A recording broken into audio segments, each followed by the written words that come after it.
नमस्कार दोस्तों, डेट आज की देखो 4 सितंबर 2025 है। स्वागत है आपका एटोरियल डिस्कशन में। आज देखो 3 इश्यूज हम डिस्कस करेंगे, तीनों बहुत बढ़िया और इंटरेस्टिंग इश्यूज हैं। सबसे पहले एससीओ समिट हुआ था, प्रधानमंत्री मोदी गए थे एससीओ समिट में पार्ट लेने के लिए। तो एससीओ समिट की आउटकम क्या निकली, की टेकअवेज क्या है, सब डिस्कस करेंगे। दूसरा आर्टिकल आज हम डिस्कस करेंगे इंडियन एक्सप्रेस का चिप वार से संबंधित, इंडिया में कैसे सेमीकंडक्टर चिप्स का इकोसिस्टम बन रहा है, वो सब हम डिस्कस करेंगे।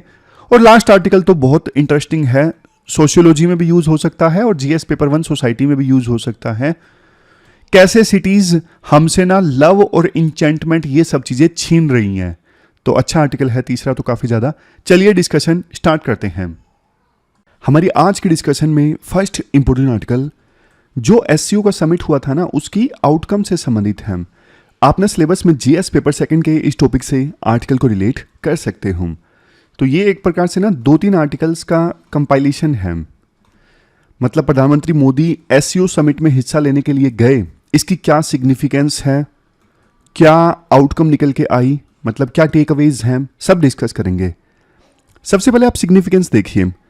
प्रधानमंत्री मोदी ना 7 साल के बाद चाइना की यात्रा पर गए। और जैसा कि आपको पता है 2020 में ना गलवान वैली में दोनों देशों की ट्रूप्स के बीच में कन्फ्लिक्ट हो गया था। उसके बाद ना प्रधानमंत्री मोदी की चाइना के राष्ट्रपति शी जिनपिंग के साथ में कोई प्रॉपर बायलेटरल मीटिंग नहीं हुई थी। हालांकि पिछले साल जैसे ब्रिक्स का समिट हुआ कजान में, तो वहां चलते चलते बातचीत हो गई थी, लेकिन बैठ के प्रॉपर बायलेटरल मीटिंग नहीं हुई थी। तो इस बार जब एससीओ समिट में हिस्सा लेने के लिए प्रधानमंत्री मोदी चाइना गए ना, तो वहां पे चाइना के राष्ट्रपति शी जिनपिंग के साथ में 7 साल बाद प्रॉपर बायलेटरल मीटिंग हुई। यह सिग्निफिकेंट है। और प्रधानमंत्री मोदी ने ना 3 साल के बाद में ये एससीओ समिट को अटेंड किया। लास्ट 3 सालों में तो उन्होंने अटेंड ही नहीं किया था। तो एससीओ समिट को इतनी वेटेज देना इस बार भारत के द्वारा, तो ये भारत की फॉरेन पॉलिसी में ना एक शिफ्ट को दर्शाता है। और शिफ्ट क्यों आया, उसके पीछे भी देखो, जाहिर तौर पे यूएसए ने भारत के ऊपर एकदम से इतने टैरिफ लगा दिए, 50% टैरिफ लगा दिए। तो ट्रंप प्रशासन के ऊपर भारत का जो मिसट्रस्ट है वो बढ़ गया। भारत अपने सारे जो अंडे हैं ना यूएस की टोकरी में नहीं रखना चाहता है। अदरवाइज तो पिछले कुछ सालों में हमारे रिलेशंस यूएसए के साथ बल्कि अच्छे हो रहे थे। क्वाड जैसे इनिशिएटिव में भारत ने बढ़ चढ़ के पार्टिसिपेट किया। क्वाड जिसमें 4 देश हैं, इंडिया, जापान, ऑस्ट्रेलिया और यूएस। लेकिन अब एससीओ समिट को इतना वेटेज देना, जिसे एंटी नाटो कुछ एक्सपर्ट्स के द्वारा बोला गया, तो ये भारत के शिफ्ट को दर्शाता है। लेकिन ये जो शिफ्ट है, क्या ये क्षणिक है, सिर्फ इस बार ऐसा हुआ? और भारत यूएसए के रिलेशंस रिजिलियंट हैं, मतलब 2-3 महीने में सब ठीक हो जाएगा, उसके बाद इंडिया एससीओ को इतनी तवज्जो नहीं देगा, इतनी वेटेज नहीं देगा? ये तो देखो भविष्य में ही पता लगेगा। लेकिन जैसे मैंने आपको बताया, इस बार गए थे ना एससीओ समिट में हिस्सा लेने के लिए, तो वहां पे चाइना के राष्ट्रपति शी जिनपिंग के साथ में बात हुई, बायलेटरल मीटिंग हुई। तो क्या कुछ निकल के आया?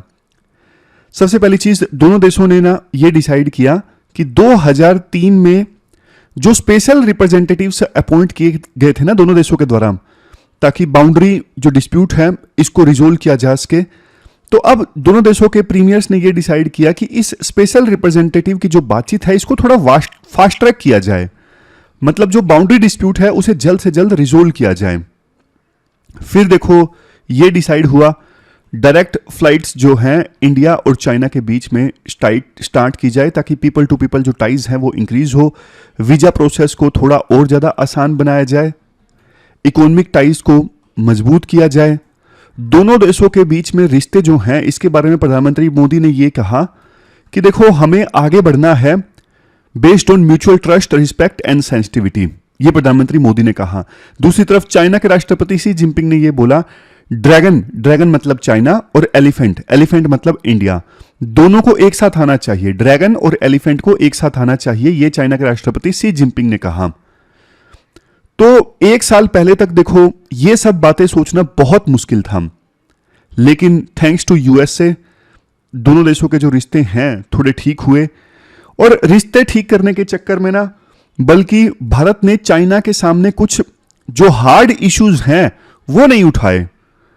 हार्ड इश्यूज जैसे देखो चाइना ने पाकिस्तान को ऑपरेशन सिंदूर के दौरान सपोर्ट किया, लेकिन भारत के प्रधानमंत्री मोदी ने यह बात नहीं उठाई चाइना के राष्ट्रपति के सामने। दूसरी चीज, यूएनएससी रिफॉर्म्स में ना चाइना इंडिया का विरोध करता है, यह बात भी भारत के प्रधानमंत्री ने नहीं उठाई। इवन एनएसजी की मेंबरशिप में भी चाइना ब्लॉकेट डालता है।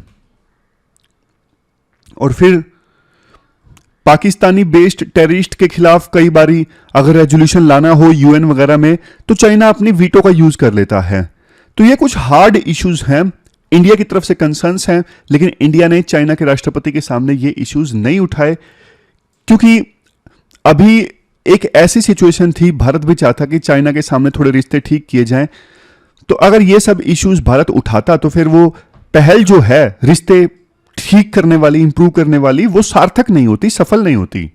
बट देखो कुछ इश्यूज ऐसे जो प्रधानमंत्री मोदी ने अपनी स्पीच में उठाए, जैसे देखो सबसे पहले टेररिज्म का इशू है।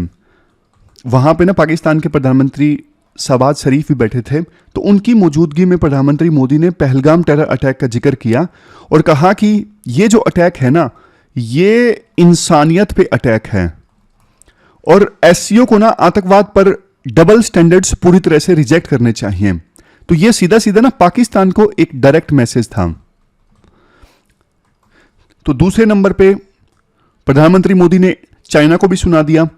प्रधानमंत्री मोदी ने बोला सोवरेनिटी जो है, सोवरेनिटी देखो नॉन नेगोशिएबल है। सोवरेनिटी क्या है? Non negotiable. किस सेंस में, किस कंटेक्स्ट में ये बात बोली प्रधानमंत्री मोदी ने?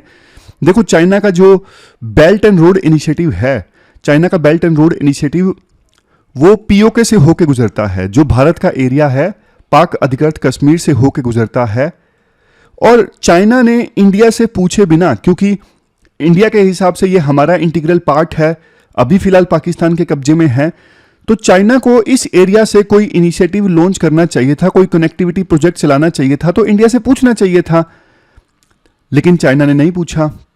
पीओके से चाइना के बेल्ट एंड रोड इनिशिएटिव की एक आर्म जा रही है, ब्रांच जा रही है, सड़क जा रही है इंडिया से पूछे बिना। तो इंडिया के हिसाब से ये इंडिया की सोवरेनिटी का वायलेशन है और ये नॉन नेगोशिएबल है।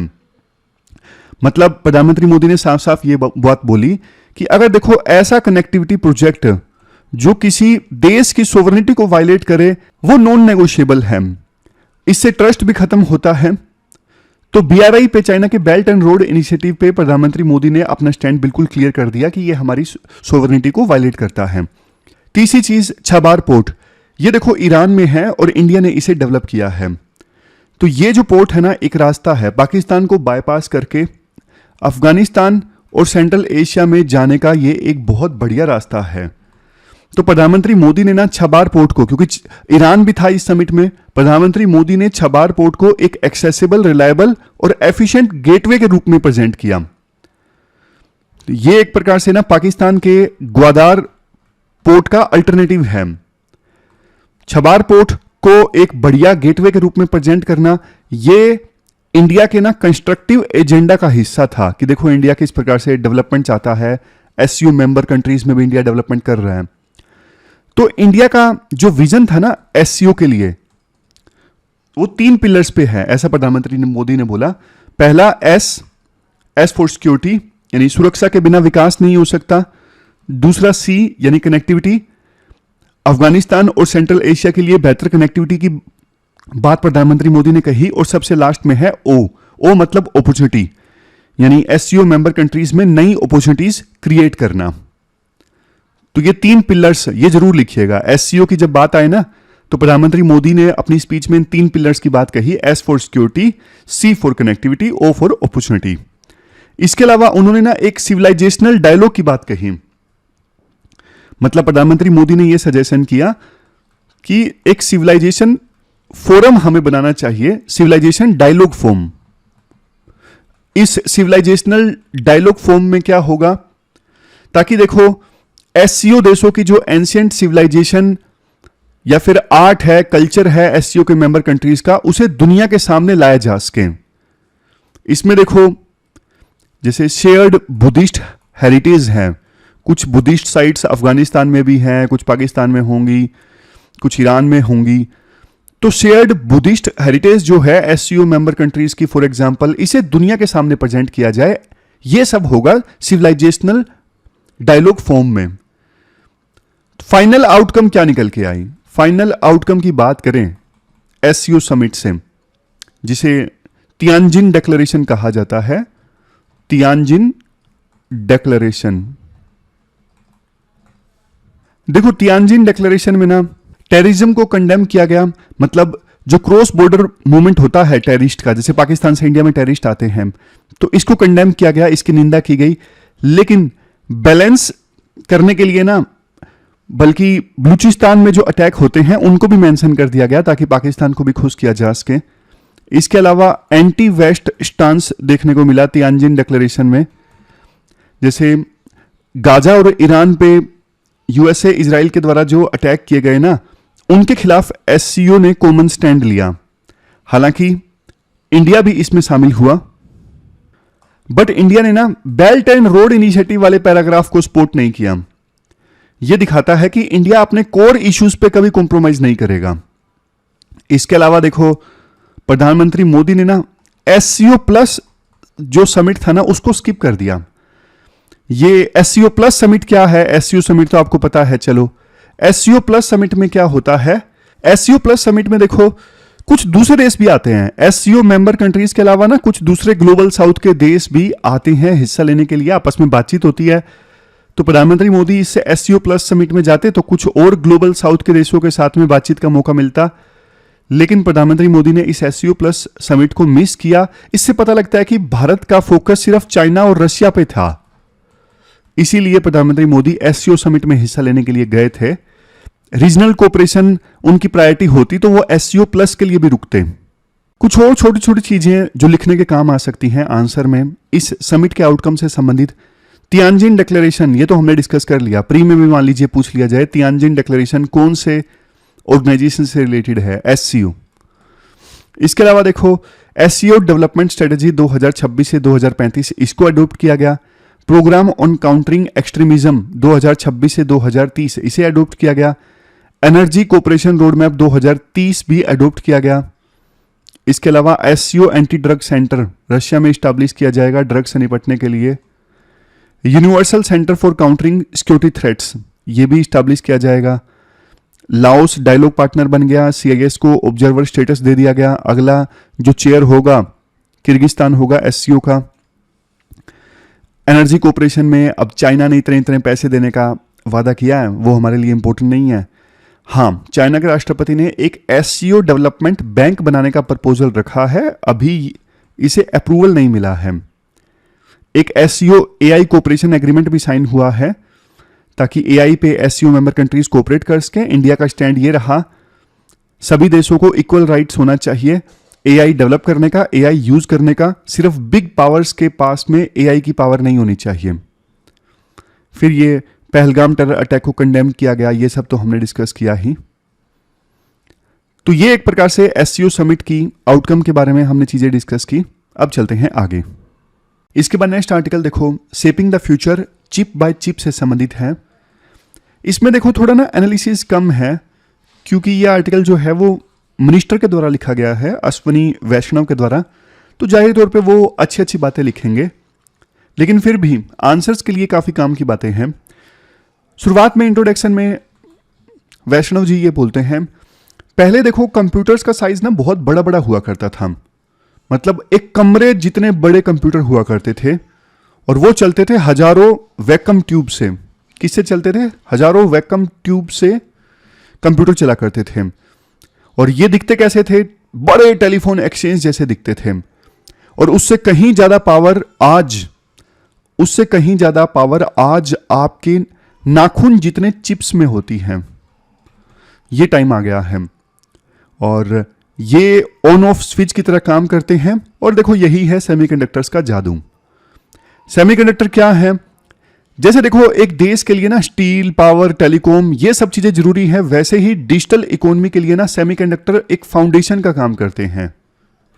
स्टील से क्या बनता है? स्टील से बनती है फैक्ट्रीज, ब्रिजेस, रेलवेज बनते हैं। और सेमीकंडक्टर से बनती है डिजिटल इकोनॉमी। क्या बनती है? Digital economy. आप इन्हें ना एक प्रकार से हिडन इंजन कह सकते हो, छुपे हुए इंजन। जैसे देखो, आज स्मार्टफोन है, टीवी है, कार है, ट्रेन है, एरोप्लेन है, मेडिकल इक्विपमेंट है, डिफेंस सिस्टम है, सैटेलाइट है, एआई है, हर जगह जो इक्विपमेंट्स चलते हैं इन सब में वो चिप्स से चलते हैं। चिप्स के बिना ये इक्विपमेंट चल ही नहीं सकते। और कोविड की महामारी आई थी तो ये पूरी दुनिया के लिए ना एक वेकअप कॉल थी, मतलब जागने वाली कॉल थी। क्या हुआ? क्योंकि देखो, कोविड-19 के दौरान ना चिप्स की मारामारी हो गई थी, प्रोडक्शन रुक गई थी। तो इस वजह से हमारे देश में कारें तो बन रही थी, लेकिन कारों के अंदर आपको पता है अब इलेक्ट्रॉनिक्स वाले इक्विपमेंट्स भी लगते हैं। तो उन इलेक्ट्रॉनिक्स इक्विपमेंट्स में जो चिप्स लगती हैं वो चिप्स ही नहीं थी, तो इलेक्ट्रॉनिक्स इक्विपमेंट नहीं लग पाएंगे। बाकी पूरी कार बन के तैयार है, लेकिन इलेक्ट्रॉनिक्स इक्विपमेंट्स तैयार नहीं है, तो फिर कार का फायदा क्या? समझ रहे हो?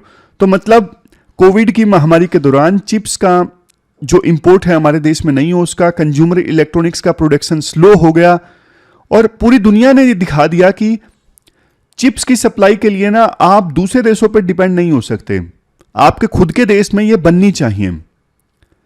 एक फेमस कोट है, the fight for semiconductor is fight for the future of world economy.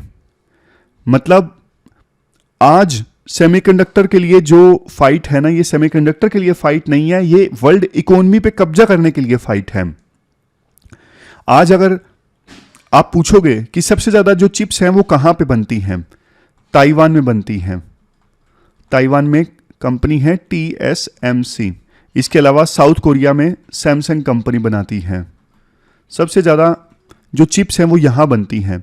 सोचो, ताइवान में एक बड़ा पावर फेलियर हो गया या साउथ कोरिया की फैक्ट्री में कोई बड़ा एक्सीडेंट हो गया तो पूरी दुनिया की जो इंडस्ट्री है वो रुक जाएगी। इसीलिए देखो, इंडिया जो है वो सेमीकंडक्टर चिप्स पे ना बहुत ज़्यादा फोकस कर रहे हैं। आज इंडिया में देखो 65 करोड़ स्मार्टफोन यूजर्स हैं।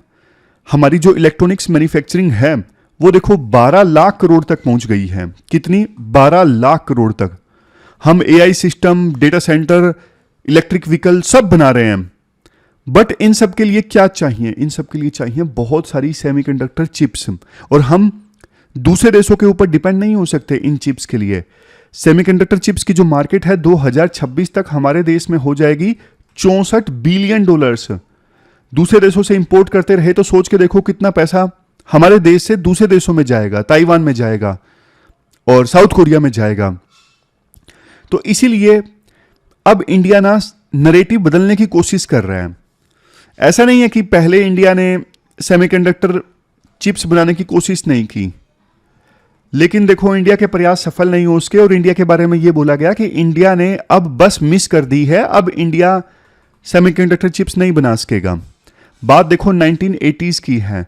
1980s में ना SCL यानी सेमीकंडक्टर लेबोरेटरी जो मोहाली में है, यहां पे कोशिश की गई थी, लेकिन यहां पे ना आग लग गई थी। तो उसके बाद तो ये चिप बनाने वाला जो इनिशिएटिव था वो संभला ही नहीं। उस समय राइटर बोलते हैं कि स्ट्रेटेजिक विजन नहीं था सरकारों के पास में। अब जाहिर तौर पे वो अपने सरकार की तो तारीफ करेंगे ही, लेकिन राइटर बोलते हैं ऐसा नहीं है कि हमने जो बस है वो मिस कर दी। अब इंडिया फिर से एक्शन में आ गया है सेमीकंडक्टर चिप्स को बनाने के मामले में। क्या किया है इंडिया ने? गवर्नमेंट ने देखो सबसे पहले ना एक डेडिकेटेड मिशन लॉन्च किया था, द इंडियन सेमीकंडक्टर मिशन। ये नाम याद रखिएगा, द इंडियन सेमीकंडक्टर मिशन। ये मिशन सरकार की तरफ से लॉन्च किया गया था और इस मिशन के अंतर्गत ना अभी तक हमारे देश में 10 जो सेमीकंडक्टर प्लांट्स हैं ना वो अप्रूव हो चुके हैं। कुछ एग्जांपल्स आपको दूं कौन कौन से सेमीकंडक्टर प्लांट्स अप्रूव हुए हैं। जैसे टाटा का फैब जो प्लांट है, फैब्रिकेशन प्लांट जो है, वो गुजरात के धुलेड़ा में बन रहा है, गुजरात के धुलेड़ा में। इसके अलावा माइक्रोन कंपनी है एक, माइक्रोन कंपनी का जो ATMP प्लांट है, मैं आपको बताऊंगा फैब प्लांट क्या होता है, ATMP प्लांट क्या होता है, दोनों बताऊंगा। अभी सिर्फ आप एग्जांपल सुन लीजिए। टाटा का फैब प्लांट कहां पे बताया मैंने? धुलेड़ा में। माइक्रोन का ATMP प्लांट कहां पे? गुजरात के सानंद में। फिर टाटा का एक और ATMP प्लांट जो है असम के मोरीगांव में लग रहा है। अब बता देता हूं, ये कुछ एग्जांपल्स हैं। फैब प्लांट क्या होता है? फैब प्लांट मतलब फैब्रिकेशन प्लांट। ये देखो एक ऐसी जगह है जहां पे ना सिलिकॉन वेफर्स को ना कॉम्प्लेक्स प्रोसेस की सहायता से सेमीकंडक्टर चिप्स में बदला जाता है। ये जो प्रोसेस है ना ये बहुत डिफिकल्ट होती है और सबसे ज़्यादा एक्सपेंसिव और कॉम्प्लेक्स प्रोसेस होती है सिलिकॉन वेफर्स को सेमीकंडक्टर चिप्स में तब्दील करना, और ये सब होता है फैब प्लांट में यानी फैब्रिकेशन प्लांट में। दूसरे नंबर पे जो ये एटीएमपी है, एटीएमपी प्लांट तो थोड़ा आसान है बनाना। यहाँ पे चिप्स की असेंबली, टेस्टिंग, मार्किंग, पैकेजिंग, ये सब चीज़ें होती हैं। ये मैन्युफैक्चरिंग का ना फाइनल स्टेज है। यहाँ पे चिप्स को टेस्ट करके पैकेज कर दिया जाता है। तो आर्टिकल में ये बोला जाता है, अच्छी न्यूज़ ये है कि इस साल के अंत तक ना मेड इन इंडिया चिप जो है मार्केट में आ जाएगी। यानी गुजरात के सनंद में माइक्रोन का जो प्लांट है ना, वहां पे असेंबली लाइन बन चुकी है और चिप्स का जो प्रोडक्शन है जल्द ही स्टार्ट हो जाएगा। तो ये अच्छी न्यूज़ है भारत के लिए। इसके बाद मिनिस्टर ये कहते हैं कि देखो, जब हमारे देश में सेमीकंडक्टर चिप्स मैन्युफैक्चरिंग की बात हो ना, बात सिर्फ फैक्ट्री लगाने की नहीं है, बात है पूरा इकोसिस्टम बनाने की। आज जो बड़े बड़े प्लेयर्स हैं, जैसे देखो Applied Material, Lam Research, Linde, ये सब इंडिया में स्पोर्टिंग फैक्ट्रीज इस्टेब्लिश कर रही हैं ताकि सप्लाई चेन बने सेमीकंडक्टर चिप्स की हमारे देश में। जैसे अप्लाइड मटेरियल वाली कंपनी है, ये क्या करती है? ये वो मशीनें बनाती हैं जिनसे चिप्स बनती हैं। समझ गए? अप्लाइड मटेरियल वो मशीनें बनाती हैं जिनसे फर्दर फिर चिप्स बनती हैं। तो ये सारी कंपनीज मिलके ना पूरी सप्लाई चेन बना रही हैं इंडिया में। ये अच्छी चीज है। और देखो, चलो पॉलिसी भी अच्छी जरूरी है जो सरकार ने बना दी, इन्वेस्टमेंट भी जरूरी है, लेकिन भारत की असली ताकत जानते हो क्या है? भारत की असली ताकत है भारत का डेमोग्राफिक डिविडेंड। जैसे देखो, दुनिया में जितने भी चिप डिजाइनर हैं ना, पूरी दुनिया में जितने भी चिप डिजाइन करने वाले लोग हैं, उसमें से 20% तो अकेले भारत में हैं। अगले 10 सालों में ना दुनिया को 10 लाख सेमीकंडक्टर प्रोफेशनल्स की जरूरत होगी। भारत ये जरूरत पूरी कर सकता है। इंडिया का प्लान है, सरकार ने तैयारी की है इस गैप को फिल करने की। कैसे? जैसे 2-3 इनिशिएटिव के बारे में बताया जाता है। सबसे पहले है ईडीए टूल्स। ईडीए का मतलब होता है इलेक्ट्रॉनिक्स डिजाइन ऑटोमेशन। ईडीए का क्या मतलब होता है? Electronics design automation. ये देखो वो सॉफ्टवेयर है जिससे ना कॉम्प्लेक्स चिप्स डिजाइन की जाती हैं। चिप्स को डिजाइन करने वाला ये सॉफ्टवेयर है ईडीए टूल्स। तो गवर्नमेंट ने ना ये जो महंगा सॉफ्टवेयर है ना, हमारे देश में 350 से ज्यादा इंस्टीट्यूशंस को और स्टार्टअप्स को ना फ्री में दे दिया है। समझ गए? महंगा आता है काफी ज्यादा, लेकिन सरकार ने बोला अरे यार तुम लो यार, सीखो, तुम बनो बढ़िया प्रोफेशनल, चिप डिजाइन करना सीखो। तो सरकार ने ये बढ़िया काम किया है। दूसरा है डीएलआई स्कीम। डीएलआई स्कीम मतलब डिजाइन लिंक्ड इंसेंटिव। अब इस स्कीम से ना स्टार्टअप्स को इंसेंटिव मिल रहा है। जैसे एक स्टार्टअप है जिसका नाम है mind Grove technology. Mind Grove technology ये आईआईटी मद्रास के ना शक्ति प्रोसेसर पर चिप बना रहा है और सरकार ने इंसेंटिव दिया है, तुम बनाओ हम आपको इंसेंटिव देंगे। उसी प्रकार से एक और है जिसका नाम है नेत्रा सेमी।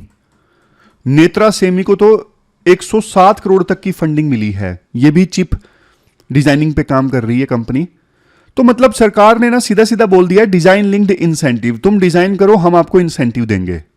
जैसे प्रोडक्शन लिंक्ड इंसेंटिव स्कीम है ना, तुम प्रोडक्शन करो हम इंसेंटिव देंगे, वैसे डीएलआई है यहां पे, डिजाइन लिंक्ड इंसेंटिव। जो डिजाइन करेगा उसको हम इंसेंटिव देंगे। तीसरे नंबर पे जो एससीएल मोहाली है ना, 1988-89 में जहां पे आग लग गई थी, वहां पे ना 17 इंस्टीट्यूट्स के कॉलेज स्टूडेंट्स ने ना 20 चिप्स बना ली। तो ये लैब टू फैब्रिकेशन मॉडल का बेहतरीन एग्जाम्पल है। तो मतलब ये पूरा एग्जाम्पल्स हैं सरकार क्या क्या कर रही है पूरा इकोसिस्टम इंडिया में बनाने के लिए। और देखो ऐसा नहीं कि ये सारी चीजें हम अकेले कर रहे हैं, नहीं, हम दूसरे देशों के साथ मिलकर काम कर रहे हैं। जैसे यूएसए का एक इनिशिएटिव है, यूएसए इंडिया का एक इनिशिएटिव है जिसका नाम है आईसेट इनिशिएटिव है। तो उस इनिशिएटिव के तहत हम यूएसए के साथ कोऑपरेट कर रहे हैं, जापान, ईयू, सिंगापुर, इन सब देशों के साथ मिलकर हम काम कर रहे हैं। एक कंपनी जो है ना लैम रिसर्च, जिसकी हमने बात की, लैम रिसर्च कंपनी इंडिया में ना कितने इंजीनियर्स को ट्रेन करेगी? 60,000 इंजीनियर्स को ट्रेन करेगी लैम रिसर्च कंपनी। इसके अलावा एएमडी कंपनी है, एएमडी कंपनी और माइक्रोचिप, ये कंपनीज इंडिया में ना सेमीकंडक्टर चिप्स की आरएनडी में ना $1.1 बिलियन इन्वेस्ट करेगी। इसके बाद राइटर बोलते हैं आप ना ये सारे डॉट्स कनेक्ट कीजिए, ये सारे डॉट्स आप कनेक्ट करोगे ना तो ये सेमीकंडक्टर जर्नी इंडिया के एक बड़े विजन का पार्ट है। जैसे देखो हमारे देश में डिजिटल इंडिया आया, डिजिटल इंडिया में क्या हुआ?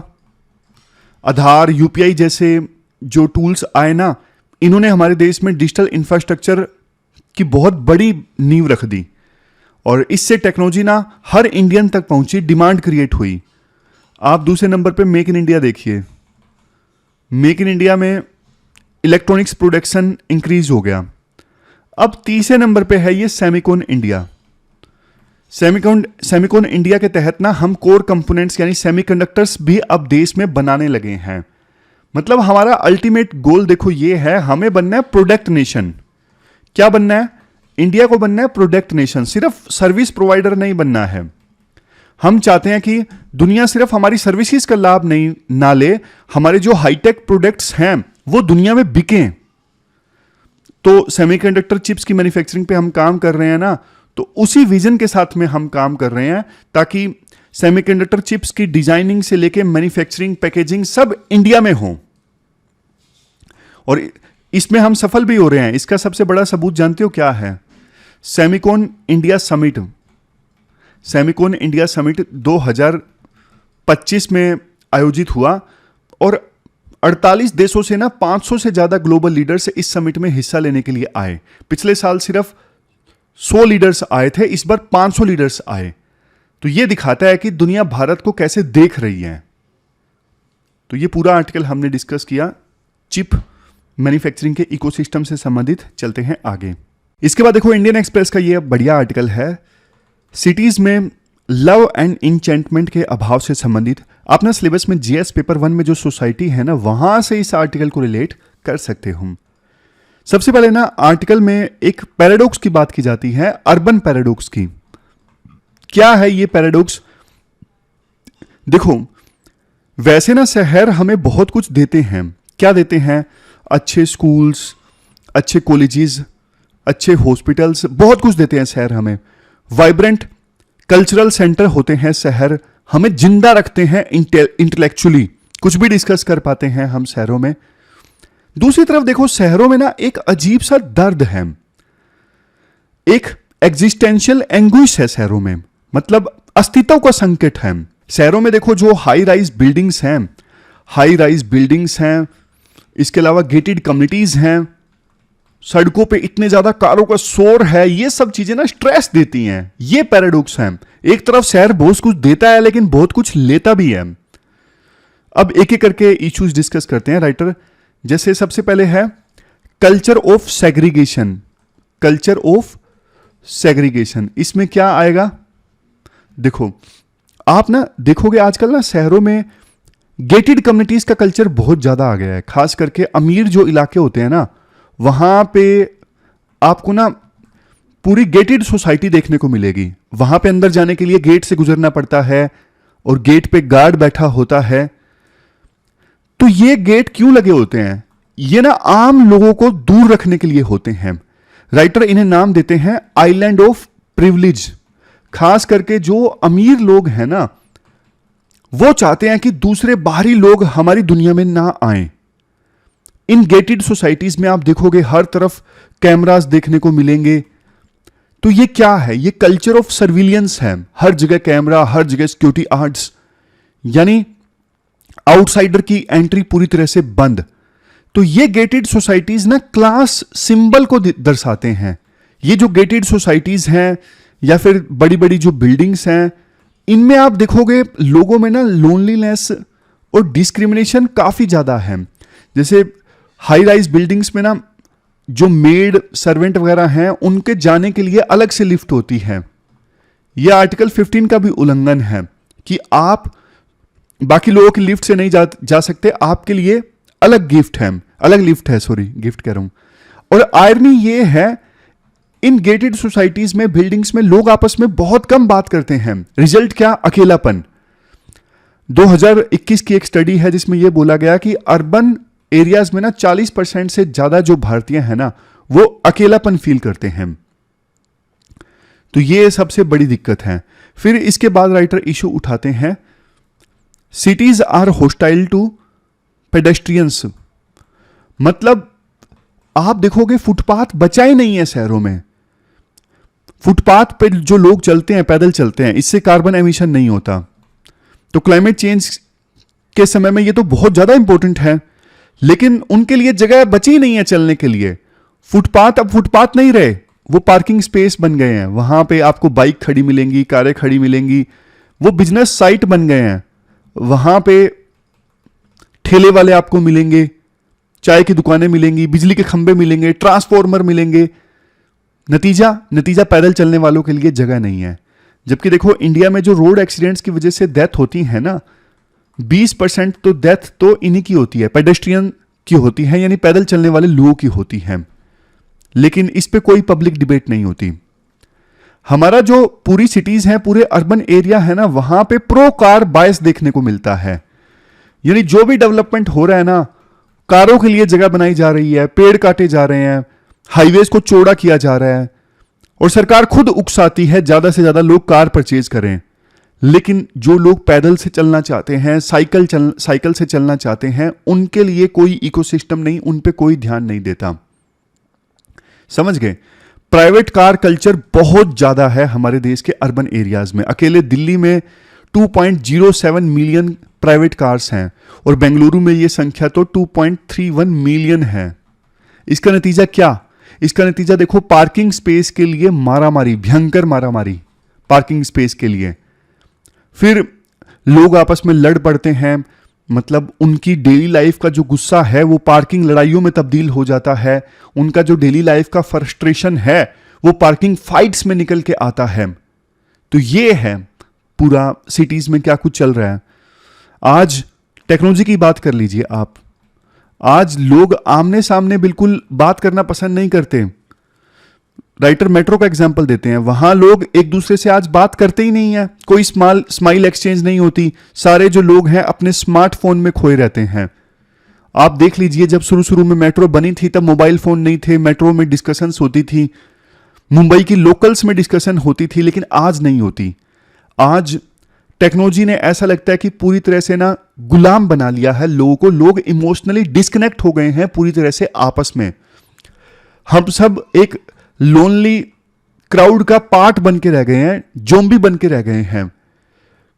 आप देखोगे लोग वर्चुअल लाइक्स और फॉलोअर के पीछे भागते हैं, लेकिन इंसानी गर्माहट नहीं देखने को मिलती लोगों के बीच आपस में। रॉबर्ट पुटमैन नाम के एक साइंटिस्ट हैं, वो इसको बोलते हैं बोलिंग एलोन। बोलिंग एलोन मतलब डिक्लाइन ऑफ सोशल कैपिटल।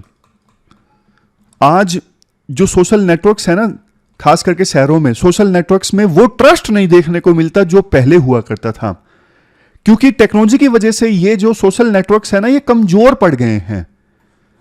आज जैसे ही टाइम मिलता है बस मोबाइल में टाइम पास कर लो, लोग आपस में बात ही नहीं कर रहे। आगे आगे देखो एआई आएगा, आगे आगे तो ये ह्यूमन इंटरेक्शन और ज्यादा कम हो जाएगा। राइटर पूछते हैं, क्या आपको समझ में आ रहा है डीप इनसाइड हम धीरे धीरे मर रहे हैं? क्योंकि इंसान की सबसे बड़ी ताकत ही ये है कि इंसान मिलकर काम कर सकता है। हमने सभी बड़े बड़े जानवरों को हरा दिया। क्यों? क्योंकि हमारे अंदर ना साथ मिलकर काम करने की ताकत है। यही चीज हमें पशुओं से अलग बनाती है। लेकिन टेक्नोलॉजी हमें धीरे धीरे अपना गुलाम बनाती जा रही है। इंसान के रिश्ते में जो गर्माहट है वो खत्म हो रही है।